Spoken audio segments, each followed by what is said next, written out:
മലയാളത്തിന് പുറമെ മറ്റ് ഭാഷകളിൽ നിന്നും ഗംഭീര അഭിപ്രായം സ്വന്തമാക്കി വേൾഡ് വൈഡ് ട്രെൻഡിംഗ് ആയി മാറിയിരിക്കുകയാണ് മെഗാസ്റ്റാർ മമ്മൂട്ടി തകർത്താടിയ പ്രമേയുഗം.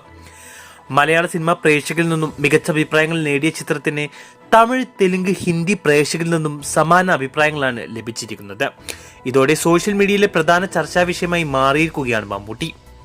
റിലീസ് ദിവസമായ ഇന്നലെ ഓൾമോസ്റ്റ് എല്ലാ സ്ഥലങ്ങളിലും ചിത്രം ഹൗസ്ഫുൾ ആയിരുന്നു. 100-ൽ പരം ലേറ്റ് നൈറ്റ് എക്സ്ട്രാ ഷോകളാണ് ചിത്രം ഇന്നലെ കേരളത്തിൽ മാത്രം കളിച്ചത്. രണ്ടാം ദിനമായ ഇന്നും മികച്ച അഡ്വാൻസ് ബുക്കിംഗ് ചിത്രത്തിനുണ്ട്. മമ്മൂട്ടിക്ക് പുറമെ അർജുൻ അശോകൻ, സിദ്ധാർത്ഥ് ഭരതൻ, അമാൽ ഡെല്ലിസ് തുടങ്ങിയവരും ഗംഭീര പ്രകടനം കാഴ്ചവെച്ച ചിത്രം ബ്ലോക്ക് ബസ്റ്റർ ഉറപ്പിച്ചിരിക്കുകയാണ്.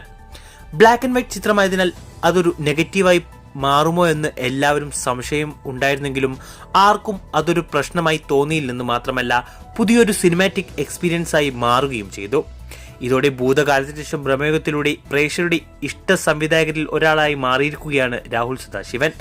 ഒപ്പം പതിവ് പോലെ മെഗാസ്റ്റാറിന്റെ അഴിഞ്ഞാട്ടവും ശ്രദ്ധിക്കപ്പെട്ടിരിക്കുകയാണ്. സിനിമ കണ്ടവർ നിങ്ങളുടെ അഭിപ്രായം കമന്റ് ചെയ്യൂ.